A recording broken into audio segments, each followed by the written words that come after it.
Hello കൂട്ടുകാരെ, welcome back to our channel.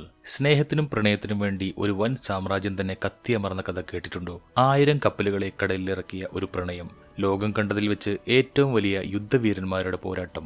അതാണ് Troy എന്ന ഇതിഹാസ സിനിമ.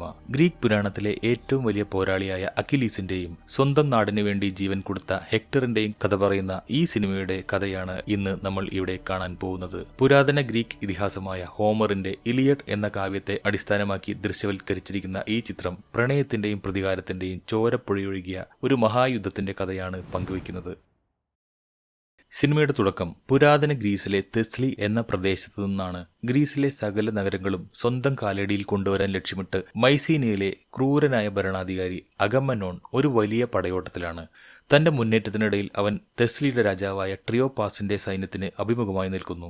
ഇരുഭാഗത്തു നിന്നുമുള്ള പടയാളികളും യുദ്ധഭൂമിയിൽ കൊമ്പുകോർക്കാൻ നിൽക്കെ ശത്രുക്കളെ കൊന്നുമടുത്ത അഗമനോൺ ഒരു പുതിയ വഴി മുന്നോട്ട് വയ്ക്കുന്നു. യുദ്ധത്തിൽ ആളുകൾ കൂട്ടത്തോടെ മരിക്കുന്നതിനു പകരം ഇരുവശത്തു നിന്നും ഓരോ മികച്ച പോരാളികളെ ഏറ്റുമുട്ടി വിജയികളെ തീരുമാനിക്കാമെന്ന് അവൻ പറയുന്നു. ട്രിയോപാസ് രാജാവ് ആ നിർദ്ദേശം സന്തോഷത്തോടെ സ്വീകരിക്കുകയും ചെയ്തു. തെസ്ലിക്ക് വേണ്ടി പോരാടാൻ അവൻ ഇറക്കുന്നത് ബൊവാഗ്രിയാസ് എന്നു പേരുള്ള ഒരു ഭീമാകാരനായ യോദ്ധാവിനെയാണ്. എന്നാൽ അഗമെനോൺ തന്റെ ഭാഗത്തുനിന്ന് ഇറക്കാൻ തീരുമാനിക്കുന്നത് ഗ്രീസിലെ ഏറ്റവും കരുത്തനായ അക്കിലീസിനെയാണ്. പക്ഷേ അവൻ അവിടെയെങ്ങും ഉണ്ടായിരുന്നില്ല. അഗമെനോണിന്റെ കൂടാരത്തിലെ യാതൊരു ഒരുക്കങ്ങളിലും പങ്കെടുക്കാതെ അവൻ അപ്പോഴും സുഖമായ ഉറക്കത്തിലായിരുന്നു. അവനെ വിളിക്കാൻ പാഞ്ഞെത്തിയ ഒരു ചെറിയ കുട്ടി തെസ്ലിയുടെ ആ ഭീമാകാരനായ പോരാളിയെ തനിക്ക് വലിയ പേടിയാണെന്നും അങ്ങേക്ക് അല്പം പോലും ഭയമില്ലേ എന്നും ചോദിക്കുന്നുണ്ട്. ആ ഭയമാണ് നിന്നെ സാധാരണക്കാരനാക്കുന്നതെന്നും തനിക്ക് പേടിയില്ലാത്തതാണ് ചരിത്രത്തിൽ എക്കാലവും തന്റെ പേര് നിലനിർത്താൻ പോകുന്നതെന്നുമാണ് അഖിലീസ് അവന് നൽകുന്ന മറുപടി. താനൊരു അനശ്വരനാണെന്നത് സത്യമാണ് എന്ന് ആ കുട്ടി സംശയത്തോടെ ചോദിച്ചപ്പോൾ അഖിലീസ് ചിരിച്ചുകൊണ്ട് ഇങ്ങനെ പറഞ്ഞു: ഞാനൊരു അനശ്വരനായിരുന്നെങ്കിൽ പിന്നെ എന്തിനാണ് ഈ പരിചയം പിടിച്ച് ഞാൻ യുദ്ധക്കളത്തിലേക്ക് ഇറങ്ങുന്നത്? ഒടുവിൽ പടക്കളത്തിലേക്ക് വൈകി വന്ന അഖിലീസിനെ കണ്ട് അഗമെനോൺ ദേഷ്യപ്പെടുന്നു. എങ്കിൽ പിന്നെ തനിച്ച് പോരാടാൻ കഴിയുമെങ്കിൽ ആയിക്കൊള്ളാൻ പറഞ്ഞുകൊണ്ട് അവൻ മടങ്ങാനൊരുങ്ങി.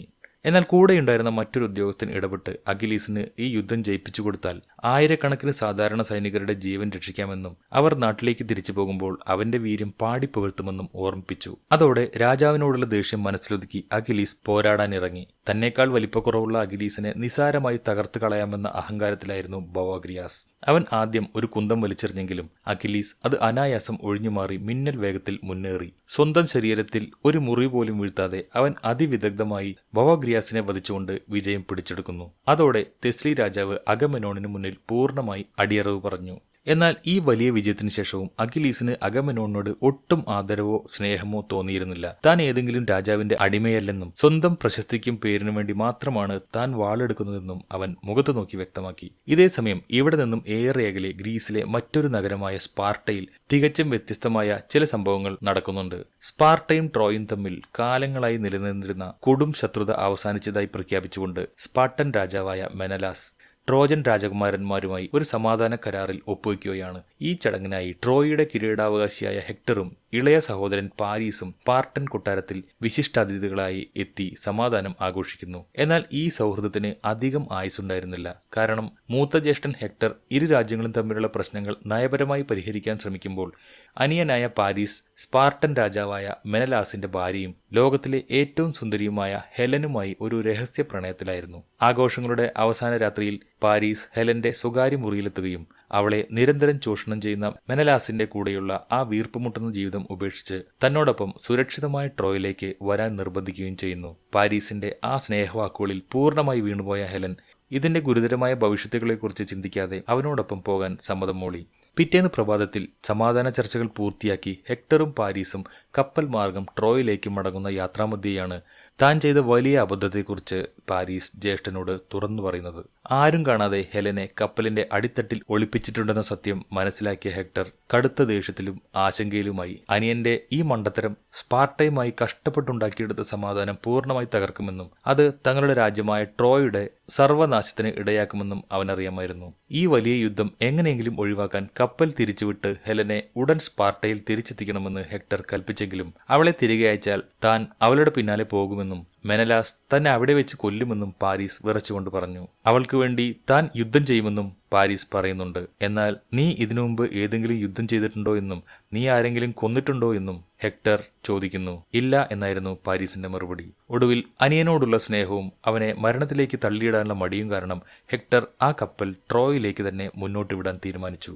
അടുത്ത ദിവസം രാവിലെ ഉറക്കമുണർന്ന് തന്റെ ഭാര്യയെ കാണാനില്ലെന്ന സത്യം അറിഞ്ഞപ്പോൾ അപമാനഭാരവും കടുത്ത പ്രതികാരദാഹവും കൊണ്ട് മെനലാസ് അതീവ ദേഷ്യത്തിലാണ്. തനിക്കുണ്ടായ ഈ പേരുദോഷത്തിനു പകരം ട്രോയ് നഗരം തറ പറ്റിക്കുമെന്നും ഹെലനെ പിടികൂടി വധിച്ചു കളയുമെന്നും ശപഥം ചെയ്തുകൊണ്ട് അവൻ സഹോദരനായ അഗമെനോണിന്റെ സഹായം തേടുന്നു. അഗമെനോണിന് വ്യക്തിപരമായി മെനലാസിന്റെ കുടുംബ പ്രശ്നങ്ങളിൽ താല്പര്യമില്ലായിരുന്നുവെങ്കിലും ഇന്നേവരാർക്കും കീഴടക്കാൻ കഴിയാത്ത അജയ്യമായി ട്രോയ് നഗരം പിടിച്ചെടുക്കാനും അതുവഴി ഈജിയൻ സമുദ്രത്തിന്റെ മുഴുവൻ അധികാരം സ്വന്തമാക്കാനും കിട്ടിയ ഏറ്റവും വലിയ അവസരമായാണ് അവൻ ഇതിനെ കണ്ടത്. അങ്ങനെ അവൻ തന്റെ പക്കലുള്ള സകല രാജാക്കന്മാരെയും പോരാളികളെയും അണിനിരത്തി ട്രോയ്ക്കെതിരെ ചരിത്രം കണ്ട ഏറ്റവും വലിയ യുദ്ധത്തിന് ആഹ്വാനം ചെയ്തു. ഈ ലക്ഷ്യസാക്ഷാത്കാരത്തിനായി ആയിരക്കണക്കിന് കപ്പലുകൾ അടങ്ങിയ വലിയൊരു സൈന്യം ഒരുങ്ങിയെങ്കിലും ഈ യുദ്ധം ജയിക്കണമെങ്കിൽ ഗ്രീസിന്റെ എക്കാലത്തെയും മികച്ച പോരാളിയായ അഖിലീസിന്റെ സാന്നിധ്യം അവിടെ അത്യന്താപേക്ഷിതമാണെന്ന് എല്ലാവർക്കും അറിയാമായിരുന്നു. അഖിലീസിനെ ഈ യുദ്ധക്കളത്തിലേക്ക് എത്തിക്കാനായി അഗമെനോൺ ഇത്താക്കയിലെ ബുദ്ധിമാനായ രാജാവും അഖിലീസിന് ഏറ്റവും ബഹുമാനമുള്ള ആളുമായ ഒഡീസിയസിനെ ചുമതലപ്പെടുത്തുന്നു. അദ്ദേഹം അഖിലീസിന്റെ നാടായ ഫ്തിയയിൽ എത്തുമ്പോൾ അവൻ തന്റെ പ്രിയപ്പെട്ട ബന്ധുവായ പെട്രോക്ലസിന് യുദ്ധമുറകൾ പകർന്നു നൽകുന്ന കാഴ്ചയാണ് കാണുന്നത്. അഗമെനോണിനോട് അഖിലീസിന് പുച്ഛവും വെറുപ്പുമാണെന്ന് അറിയാവുന്ന ഒഡീസിയസ് അവൻ പൊരുതുന്നത് അഗമെനോണിന് വേണ്ടിയല്ല, മറിച്ച് ഗ്രീസിന്റെ യശസ്സിനു വേണ്ടിയാണെന്നും ഈ യുദ്ധം മനുഷ്യ ചരിത്രത്തിലെ തന്നെ സമാനതകളില്ലാത്ത ഒന്നായിരിക്കുമെന്നും ഇതിൽ പങ്കെടുക്കുന്നവരുടെ പേര് കാലങ്ങൾ കഴിഞ്ഞാലും മായുകയില്ലെന്നും ഓർമ്മിപ്പിച്ച് അവന്റെ ഉള്ളിലെ പോരാളിക്ക് തീ കൊളുത്തുന്നു. ഈ യുദ്ധത്തിൽ പങ്കാളിയാകണോ വേണ്ടയോ എന്ന് ചിന്തിച്ചു നടന്ന അഖിലീസ് തന്റെ ദിവ്യയായ അമ്മ തീറ്റിസിനെ ചെന്ന് കാണുന്നു. പ്രവചനങ്ങൾ നടത്താറുള്ള അമ്മ തന്റെ മകന്റെ ഭാവിയെക്കുറിച്ച് അവന് മുന്നിൽ 2 വഴികൾ തുറന്നു കാട്ടുന്നു. ഒന്ന്, അവൻ ഇവിടെ തന്നെ തുടർന്നാൽ ഒരു സാധാരണ കുടുംബജീവിതവും മക്കളുമായി ഏറെക്കാലം സമാധാനത്തോടെ ജീവിക്കാമെന്നും എന്നാൽ കാലം അവന്റെ പേര് പൂർണ്ണമായും വിസ്മരിക്കുമെന്നുമാണ്. രണ്ടാമത്തെ വഴി, അവൻ ട്രോയിലേക്ക് പോയാൽ തിളക്കമാർന്ന വിജയങ്ങൾ നേടാമെന്നും ചരിത്രത്തിൽ അവന്റെ പേര് സുവർണാക്ഷരങ്ങളിൽ എന്നേക്കും നിലനിൽക്കുമെന്നുമാണ്. എന്നാൽ ട്രോയിലേക്ക് പോയാൽ പിന്നെ അവൻ ജീവനോടെ ഒരു തിരിച്ചുവരവ് ഉണ്ടാകില്ലെന്നും അമ്മ മുന്നറിയിപ്പ് നൽകുന്നു. ഒരു സാധാരണ മനുഷ്യനായി ഓർമ്മകളിൽ നിന്ന് മാഞ്ഞു പോകാൻ താൻ ആഗ്രഹിക്കുന്നില്ലെന്നും പകരം മരണമില്ലാത്ത പ്രശസ്തിയോടെ ഇതിഹാസമായി മാറാനാണ് താല്പര്യമെന്നും ഉറപ്പിച്ചുകൊണ്ട് തന്റെ മരണം മുൻകൂട്ടി അറിഞ്ഞിട്ടും അഖിലീസ് ട്രോയിലേക്ക് പുറപ്പെടാൻ തീരുമാനിച്ചു. ആയിരക്കണക്കിന് ഗ്രീക്ക് കപ്പലുകൾ ഈജിയൻ കടൽ താണ്ടി ട്രോയിയെ ലക്ഷ്യമാക്കി പുറപ്പെടുന്നു. പെട്രോക്ലസ് യുദ്ധം ചെയ്യുന്നത് അഖിലീസിന് ഇഷ്ടമുണ്ടായിരുന്നില്ല. അവനെ പയറ്റിപ്പടിപ്പിച്ചത് സ്വയരക്ഷയ്ക്ക് വേണ്ടി മാത്രമാണെന്ന് അഖിലീസ് പറയുന്നു. ഹെക്ടറും പാരിസും ഹെലനോസ്പാർട്ടയുമായി ട്രോയിലെത്തി. അവരെ തേടി ഗ്രീക്ക് സൈന്യം വരുമെന്ന് അവർക്ക് അറിയാമായിരുന്നു.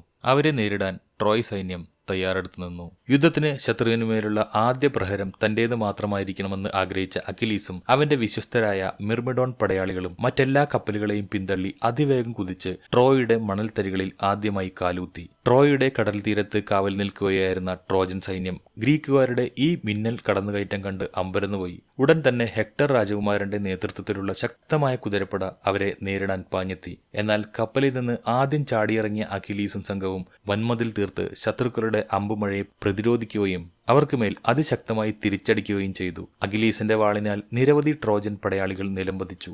വേഗത്തിൽ മുന്നേറിയ അവർ നേരെ ചെന്നുകയറിയത് അവിടെയുണ്ടായിരുന്ന പ്രശസ്തമായ അപ്പോളോ ദൈവത്തിന്റെ ക്ഷേത്രത്തിലേക്കാണ്. ദൈവങ്ങളെ പോലും കൂസാത്ത അഖിലീസ് അവിടുത്തെ അപ്പോളോ ദൈവത്തിന്റെ സ്വർണ്ണ പ്രതിമയുടെ തല യാതൊരു ഭയവുമില്ലാതെ ഒറ്റവെട്ടിന് താഴെയിട്ടു. ഈ ബഹളങ്ങളിലേക്ക് ഹെക്ടർ തന്റെ സൈന്യവുമായി ഇരച്ചെത്തി. അവിടെ വെച്ചാണ് ഗ്രീക്ക് മുന്നേറ്റത്തിന് ചുക്കാൻ പിടിക്കുന്ന സാക്ഷാൽ അഖിലീസിനെ ഹെക്ടർ ആദ്യമായി മുഖാമുഖം കാണുന്നത്. ഹെക്ടറോടൊപ്പം വന്നവരെ മിർമിഡോൺ പട വളയുകയും ഒടുവിൽ ഹെക്ടർ അവരുടെ പിടിയിലാവുകയും ചെയ്തു. എന്നാൽ ട്രോജൻസിന്റെ മുഖ്യ സേനാപതിയെ അവിടെ വെച്ച് രഹസ്യമായി കൊന്നുകളയാൻ അഖിലീസ് തയ്യാറായില്ല. കൊട്ടാരത്തിലേക്ക് സുരക്ഷിതനായി തിരികെ പോകാൻ പറഞ്ഞ അവൻ തുടക്കത്തിൽ തന്നെ ഒരു രാജകുമാരൻ മരിക്കുന്നത് ഈ ചരിത്ര യുദ്ധത്തിന്റെ മാറ്റ് കുറയ്ക്കുമെന്ന് പറഞ്ഞ് ഹെക്ടറെ പരിഹസിച്ചു വിടുകയാണ് ചെയ്തത്. അങ്ങനെ ഹെക്ടർ പിൻവാങ്ങിയതോടെ ഗ്രീക്ക് സൈന്യം കടൽ തീരം പൂർണ്ണമായി അവരുടെ അധീനതയിലാക്കി. മറ്റു സൈനികർ അഖിലീസിന്റെ പേര് ആർത്തു വിളിക്കുന്നത് അഗമെനോണിൽ അസൂയയും ദേഷ്യവും ഉണ്ടാക്കി. അപ്പോളോ ക്ഷേത്രം പൂർണ്ണമായി കൊള്ളയടിച്ച ശേഷം അഖിലീസിന്റെ പടയാളികൾ അവിടുത്തെ പുരോഹിതയും രാജകുടുംബാംഗവുമായ ബ്രൈസസ് എന്ന യുവതിയെ യുദ്ധത്തടവുകാരിയായി പിടികൂടി. വിജയത്തിന്റെ സമ്മാനമെന്നോണം അവളെ അഖിലീസിന്റെ കൂടാരത്തിലേക്ക് അയച്ചുകൊടുത്തു. അവൾ സംസാരിക്കുന്ന രീതിയും പ്രഭുകുമാരിയുടെ ഭാവങ്ങളും കണ്ടപ്പോൾ അവൾ സാധാരണക്കാരിയല്ലെന്ന് അവന് മനസ്സിലായി. ചുറ്റും അപകടങ്ങൾ നിറഞ്ഞപ്പോഴും അവൾ കാണിച്ച ആത്മധൈര്യം അഖിലീസിൽ അവളോട് പ്രത്യേക ബഹുമാനം ഉണ്ടാക്കി. അന്ന് രാത്രി യുദ്ധത്തിന്റെ ആദ്യ ദിവസം അവസാനിച്ചപ്പോൾ അവിടെ വിജയം നേടുനിന്ന അഗമെനോൺ ആ ദിവസത്തെ മുഴുവൻ ക്രെഡിറ്റും തന്റേതാണെന്ന് പ്രഖ്യാപിച്ചു. തന്റെ കൂടാരത്തിൽ വെച്ചുണ്ടായ ചർച്ചയ്ക്കിടെ ഇരുവരും തമ്മിൽ കടുത്ത വാക്കുതർക്കം ഉണ്ടാവുകയും അഖിലീസിനെ എല്ലാവരുടെയും മുന്നിൽ അപമാനിക്കാനായി അവൻ സ്വന്തം അടുക്കൽ സുരക്ഷിതമായി സൂക്ഷിച്ചിരുന്ന ബ്രൈസസിനെ തന്റെ ഭടന്മാരെ ഉപയോഗിച്ച് അഗമെനോൺ ബലമായി പിടിച്ചെടുക്കുകയും ചെയ്തു. ഇതിൽ അരിശമ്പുണ്ട അഖിലീസ് വാളൂരി അവിടെയുള്ളവരെല്ലാം വെട്ടിനുറുക്കാൻ തുനിഞ്ഞെങ്കിലും ബ്രൈസസ് അത് തടഞ്ഞു. തനിക്ക് വേണ്ടി ആരും ജീവൻ കളയേണ്ടതില്ലെന്നും കൊല്ലുക എന്നത് മാത്രമാണ് അവന്റെ രീതിയെങ്കിൽ അതൊരു ശാപമാണെന്നും അല്ലാതെ കഴിവില്ലെന്നും അവൾ ഓർമ്മിപ്പിച്ചു. തന്റെ കലി അടക്കിയെങ്കിലും അഗമെനോണിനോട് അഖിലീസ് പറഞ്ഞത് ഒരു നാൾ അവന്റെ ശവത്തിന് മുന്നിൽ താൻ ചിരിക്കുമെന്നാണ്. അതോടൊപ്പം നാളത്തെ യുദ്ധത്തിൽ താൻ പങ്കെടുക്കില്ലെന്നും അവൻ പ്രഖ്യാപിച്ചു. പിറ്റേന്ന് പുലർച്ചെ ഗ്രീക്ക് സൈന്യം ട്രോയ്ക്കെതിരെയുള്ള അടുത്ത ഘട്ട പോരാട്ടത്തിന് അണിനിരന്നു. അഖിലീസിന്റെ പിന്മാറ്റം തന്നെ ഒരു തരത്തിലും ബാധിച്ചിട്ടില്ലെന്ന് വരുത്തി തീർക്കാൻ നോക്കിയ അഗമെനോൺ അവൻ ഇല്ലെങ്കിലും ട്രോയയുടെ കോട്ടമതിലുകൾ തകർക്കാൻ തന്റെ പടയ്ക്ക് കഴിയുമെന്ന് അന്ധമായി വിശ്വസിച്ചു. 50,000-ഓളം വരുന്ന ഗ്രീക്ക് പടയാളികൾ ആയുധമേന്തി ട്രോയ് നഗരത്തിന്റെ കൂറ്റൻ കോട്ടയ്ക്ക് മുന്നിലെ സമതലത്തിലേക്ക് നീങ്ങി. ഗ്രീക്കുകാർ കോട്ടവാതിലിനടുത്തെത്തിയതും അവരെ നേരിടാൻ ഹെക്ടർ രാജകുമാരൻ തന്റെ ട്രോജൻ സൈന്യവുമായി മുന്നോട്ട് വന്നു. ഇരുവശത്തെയും പടയാളികൾ നേർക്കുനേർ നിന്ന് ചോരപ്പുഴ ഒഴുകാൻ പാകത്തിലുള്ള ഭയാനകമായ ഒരു അന്തരീക്ഷം രൂപപ്പെട്ടു. ഈ സന്ദർഭത്തിൽ യുദ്ധം കാരണം ട്രോയിലെ നിരപരാധികളായ ജനങ്ങൾക്ക് ഉണ്ടാകാൻ പോകുന്ന വിനാശത്തെക്കുറിച്ചോർത്ത് മനസ്സ് പോഞ്ഞ പാരീസ് തന്റെ ഭയം മാറ്റിവെച്ച് മുന്നോട്ട് വന്നു. താൻ കാരണം ഉടലെടുത്ത ഈ മഹാപ്രശ്നം താൻ തന്നെ തീർക്കാമെന്നും മെനലാസുമായുള്ള ഒരു നേരിട്ടുള്ള അംഗത്തിന് താൻ തയ്യാറാണെന്നും അവൻ ധൈര്യപൂർവ്വം പ്രഖ്യാപിച്ചു. ആ ദ്വന്ദ്വയുദ്ധത്തിൽ ആര് ജയിക്കുന്നുവോ അവർക്ക് ഹെലനെ സ്വന്തമാക്കാമെന്നും അതോടെ യുദ്ധം അവസാനിക്കുമെന്നും ഗ്രീക്കുകാർക്ക് സമാധാനത്തോടെ മടങ്ങാമെന്നുമായിരുന്നു അവന്റെ വാഗ്ദാനം. തന്റെ ഭാര്യയെ ഒളിച്ചു കടത്തിയ പാരീസിനോട് കടുത്ത പ്രതികാരം സൂക്ഷിച്ചിരുന്ന മെനലാസിന് ഈ വെല്ലുവിളി അതിയായി ഇഷ്ടപ്പെടുകയും തന്നെ അപമാനിച്ചവനെ സ്വന്തം കൈകൊണ്ട് വധിക്കാൻ കിട്ടിയ ഈ സുവർണാവസരം അവൻ സന്തോഷത്തോടെ സ്വീകരിക്കുകയും ചെയ്തു. എന്നാൽ അഗമെനോന്റെ മനസ്സിൽ ഈ അംഗത്തിന്റെ ഫലമെന്തായാലും ട്രോയിയെ ആക്രമിക്കുക എന്നത് മാത്രമായിരുന്നു അയാളുടെ പ്ലാൻ. അങ്ങനെ രണ്ട് വലിയ സൈന്യങ്ങളുടെയും സാന്നിധ്യത്തിൽ പാരീസും മെനലസും തമ്മിലുള്ള പോരാട്ടം ആരംഭിച്ചു. എന്നാൽ യുദ്ധമുറകളിൽ വലിയ പരിചയമില്ലാത്ത പാരീസിന് അനുഭവസമ്പന്നനായ മെനലാസിന്റെ കനത്ത പ്രഹരങ്ങൾക്ക് മുന്നിൽ പിടിച്ചു നിൽക്കാൻ കഴിഞ്ഞില്ല. മെനലാസ് അവനെ ക്രൂരമായി ആക്രമിക്കുകയും തറ പറ്റിക്കാൻ തുടങ്ങുകയും ചെയ്തപ്പോൾ പാരീസിന്റെ കൈവശമുണ്ടായിരുന്ന പാരമ്പര്യവാൾ തെറിച്ചു പോവുകയും അവന് ഗുരുതരമായി പരിക്കേൽക്കുകയും ചെയ്തു. മെനലാസ് തനിക്ക് യാതൊരു ദയം നൽകില്ലെന്നും തന്നെ അവിടെ വെച്ച് കൊല്ലുമെന്നും ഉറപ്പായതോടെ ജീവഭയത്താൽ വിറച്ച പാരീസ് നിലത്തുകൂടി ഇഴഞ്ഞ് ജ്യേഷ്ഠനായ ഹെക്ടറുടെ കാൽക്കൽ വീണ് കരഞ്ഞു യാചിച്ചു. അവന്റെ ഈ ദയനീയമായ ഭീരുത്വം കണ്ട് എതിർഭാഗത്തുള്ള ഗ്രീക്ക് സൈന്യം ആകെ പരിഹസിച്ചു ചിരിച്ചു. ഇതെല്ലാം നോക്കിയിരുന്ന പ്രിയാൻ രാജാവ് തന്റെ മകൻ കൊല്ലപ്പെടാൻ പോവുകയാണെന്ന് അറിഞ്ഞിട്ടും അവനെന്ന് എഴുന്നേറ്റ് നിൽക്കാൻ മനസ്സുരുകി പ്രാർത്ഥിച്ചു. ഹെലനോട് മെനലാസ് ഉറക്കെ വിളിച്ചു ചോദിച്ചു, ഈ പെരും ഭീരുവിനു വേണ്ടിയാണോ നീ ഇവന്റെ പിന്നാലെ ഇറങ്ങിപ്പോന്നത്? തുടർന്ന് ഹെക്ടർ അവിടെ നിന്നും മാറി നിൽക്കാൻ ആവശ്യപ്പെട്ട മെനലാസ് ട്രോജൻ ജനതയുടെ കൺമുന്നിൽ വെച്ച് ഈ ഭീരുവിന്റെ ജീവനെടുക്കുമെന്ന് അലറി. ഒരു സമാധാന ഉടമ്പടിയുടെ പുറത്ത് തുടങ്ങിയ പോരാട്ടമായതിനാൽ ഹെക്ടർ ആദ്യം പിൻവാങ്ങാൻ നോക്കിയെങ്കിലും സ്വന്തം അനിയൻ കൺമുന്നിൽ കൊല്ലപ്പെടുന്നത് നോക്കി നിൽക്കാൻ ആ ചേട്ടന് കഴിഞ്ഞില്ല. നിസ്സഹായനായി കിടക്കുന്ന പാരീസിനെ വെട്ടിവീഴ്ത്താൻ മെനലാസ് വാൾ ഉയർത്തിയ ആ നിർണായക നിമിഷത്തിൽ ഹെക്ടർ ചാടി വീണ് തന്റെ വാൾ മെനലാസിന്റെ നെഞ്ചിലേക്ക് ആഴ്ത്തിയിറക്കി അവനെ കൊലപ്പെടുത്തി. മെനലാസിന്റെ അപ്രതീക്ഷിത മരണം കണ്ടതോടെ അഗമെനോൺ രോക്ഷത്തോടെ ട്രോയിയെ പൂർണ്ണമായി തകർത്തെറിയാൻ തന്റെ മുഴുവൻ സൈന്യത്തിനും ഉത്തരവ് നൽകി. അതോടെ ട്രോയ് യുദ്ധം അതിന്റെ സർവ്വഭീകരതയോടും കൂടി പൊട്ടിപ്പുറപ്പെട്ടു. എന്നാൽ കോട്ടയ്ക്ക് മുന്നിൽ നടന്ന ആ ഏറ്റുമുട്ടലിൽ ട്രോജൻ സൈന്യത്തിന് വ്യക്തമായ മേധാവിത്വം ഉണ്ടായിരുന്നു. അഖിലീസിന്റെ പിന്തുണ ഇല്ലാതിരുന്നതും കൂടാതെ എടുത്തുചാട്ടക്കാരനായ അഗമെനോൺ തന്റെ പടയെ ട്രോജൻ അമ്പെയ്ത്തുകാരുടെ കൃത്യമായ ലക്ഷ്യപരിധിയിലേക്ക് നയിച്ചതും ഗ്രീക്കുകാർക്ക് തിരിച്ചടിയായി. ഹെക്ടറുടെ കിടിലൻ യുദ്ധതന്ത്രങ്ങളും കോട്ടമുകളിൽ നിന്നുള്ള ശക്തമായ പ്രതിരോധവും കാരണം ഗ്രീക്ക് പടയാളികൾ കൂട്ടത്തോടെ കൊച്ചു കുഞ്ഞുങ്ങളെപ്പോലെ വീണുമരിച്ചു. എങ്കിലും ഗ്രീക്ക് നിരയിലെ ഭീമാകാരനായ അയാക്സ് തന്റെ ഭാരമേറിയ ചുറ്റികയുമായി ട്രോജൻ പടയെ തകർത്തു മുന്നേറാൻ ശ്രമിച്ചു. അത് കണ്ട ഹെക്ടർ ധീരമായി അവനെ നേരിടുകയും വലിയ ശരീരമുള്ള അയാക്സിന്റെ കരുത്തിനെ തന്റെ ബുദ്ധി കൊണ്ടും വേഗത കൊണ്ടും കവച്ചുവെച്ച് അവനെ തന്ത്രപരമായി വധിക്കുകയും ചെയ്തു. ഇതോടെ ഗ്രീക്ക് സൈന്യത്തിന്റെ മനോവീര്യം തകർന്നുപോയി. മുകളിൽ നിന്നുള്ള അമ്പുമഴ രൂക്ഷമായതോടെ ഗത്യന്തരമില്ലാതെ ഒഡീസിയസിന്റെ നിർദ്ദേശപ്രകാരം ഗ്രീക്ക് പട്ടാളക്കാർ തങ്ങളുടെ ജീവനും കൊണ്ട് കടൽ തീരത്തെ ക്യാമ്പുകളിലേക്ക് ചിതറിയോടി രക്ഷപ്പെട്ടു. അങ്ങനെ ആ ദിവസത്തെ പോരാട്ടം കഴിഞ്ഞ് രാത്രിയായപ്പോൾ പരാജയത്തിന്റെ കയത്തിൽ വീണ ഗ്രീക്ക് ക്യാമ്പ് ആകെ നിരാശയിലായി. അഗമെനോണിന്റെ അഹങ്കാരം അവിടെ പൂർണ്ണമായി തകർന്നു തരിപ്പണമായി. അഖിലീസിന്റെ സഹായമില്ലാതെ ഈ യുദ്ധത്തിൽ ജയിക്കാനാവില്ലെന്ന സത്യം അവന് ബോധ്യമായി. ഗ്രീക്ക് പട്ടാളക്കാർ ഉപദ്രവിക്കുകയായിരുന്ന ബ്രൈസസിനെ അഖിലീസ് രക്ഷിക്കുന്നു. അങ്ങനെ അഖിലീസ് ബ്രൈസസിനെ സംരക്ഷിക്കാൻ തുടങ്ങി.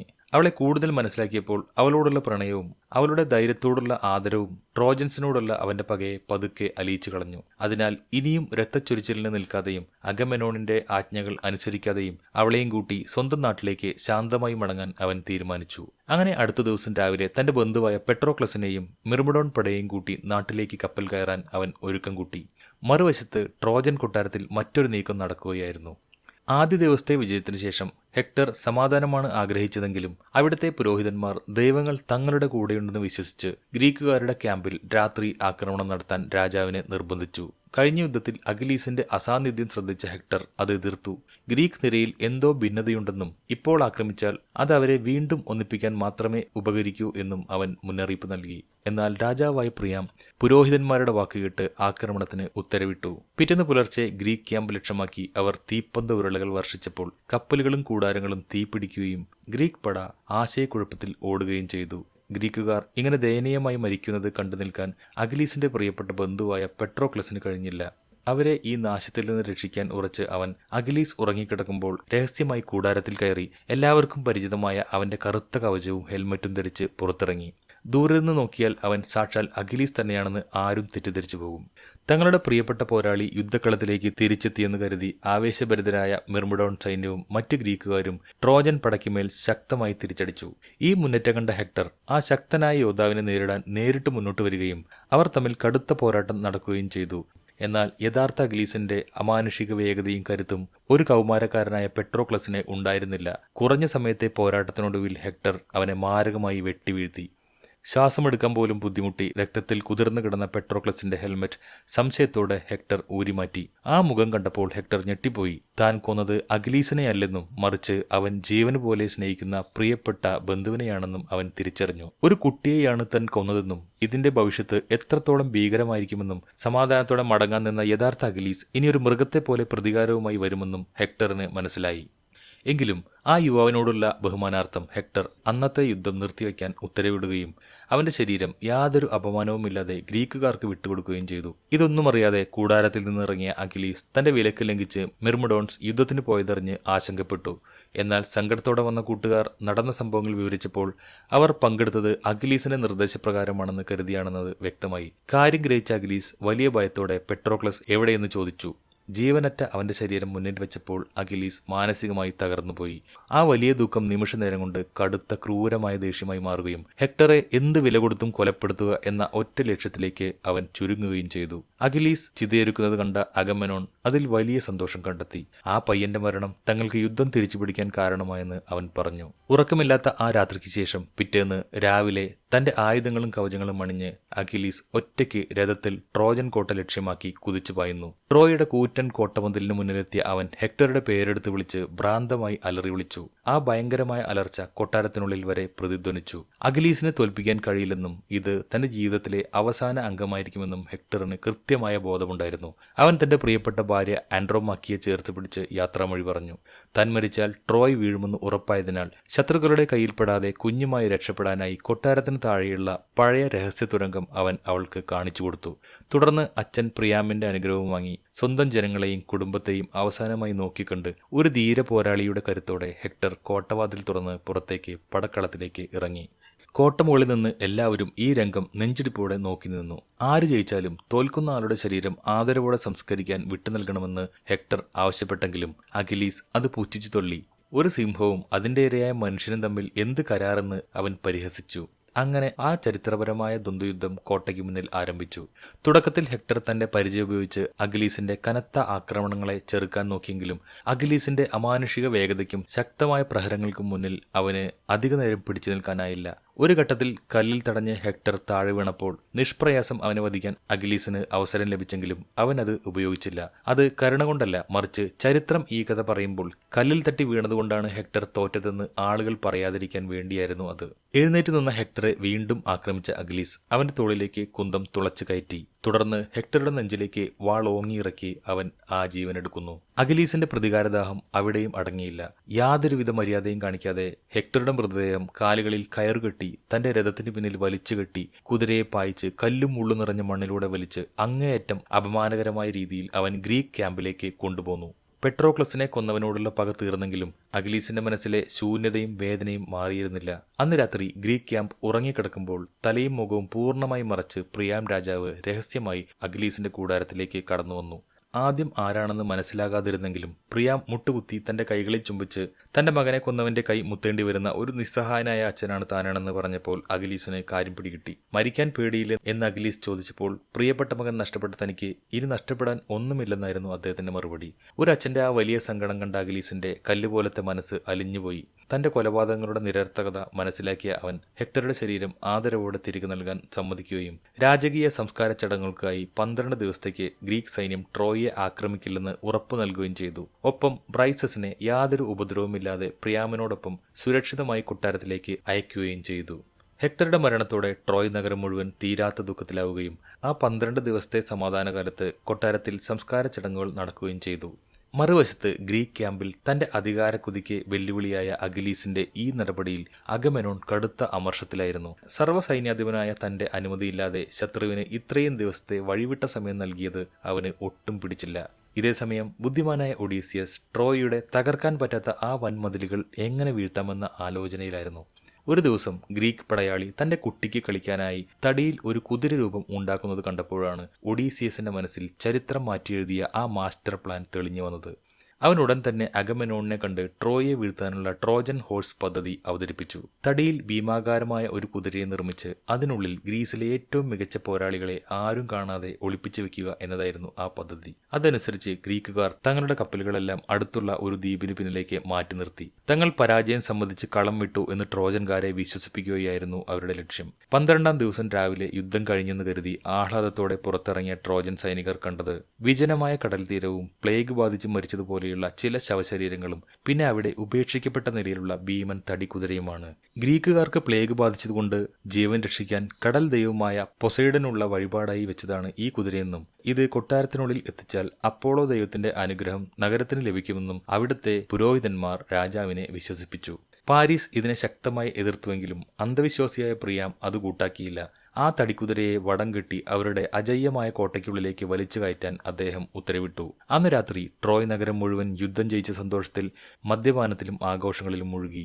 പാതിരാത്രിയായി നഗരം ഗാഢനിദ്രയിലാണ്ടപ്പോൾ ആ തടിക്കുതിരയുടെ രഹസ്യ അറകൾ തുറക്കപ്പെട്ടു. അതിൽ നിന്നും ഒഡീസിയസും അഖിലീസും അടക്കമുള്ള ഗ്രീക്ക് പോരാളികൾ പുറത്തിറങ്ങി. അഖിലീസ് വേഗത്തിൽ മറ്റൊരു വഴിയിലേക്ക് നീങ്ങുമ്പോൾ ബാക്കിയുള്ളവർ യാതൊരു ശബ്ദവും ഉണ്ടാക്കാതെ കോട്ടയിലെ കാവൽക്കാരെ വകവരുത്തുകയും ട്രോയിയുടെ വൻ കോട്ടവാതിലുകൾ പുറത്തേക്ക് തുറന്നു കൊടുക്കുകയും ചെയ്തു. രാത്രിയുടെ മറവിൽ കാത്തുനിന്ന ഗ്രീക്ക് സൈന്യത്തിന് കോട്ടവാതിൽ തുറന്നതിന്റെ തീപ്പന്ത സന്ദേശം ലഭിച്ചതോടെ അവർ യാതൊരു തടസ്സവുമില്ലാതെ നഗരത്തിലേക്ക് ഇരച്ചു കയറി. സുഖമായി ഉറങ്ങുകയായിരുന്ന ട്രോജൻ ജനത കണ്ണു തുറന്നു കണ്ടത് തങ്ങളുടെ വീടുകളും കൊട്ടാരങ്ങളും കത്തിയെരിയുന്ന കാഴ്ചയാണ്. ഗ്രീക്ക് സൈനികർ കണ്ണിൽ കണ്ടവരെയെല്ലാം ദയരഹിതമായി വെട്ടിക്കൊലപ്പെടുത്താൻ തുടങ്ങി. അഗമെനോണിന്റെ വലിയൊരു ചതിയിലാണ് തങ്ങൾപ്പെട്ടതെന്ന് പ്രിയാൻ രാജാവ് വൈകിയാണ് തിരിച്ചറിഞ്ഞത്. അപ്പോഴേക്കും കൊട്ടാരത്തിലേക്ക് ഇരച്ചു കയറിയ അഗമെനോൺ നിസ്സഹായനായ ആ വൃദ്ധ രാജാവിനെ കുത്തിക്കൊന്ന് തന്റെ പക തീർത്തു.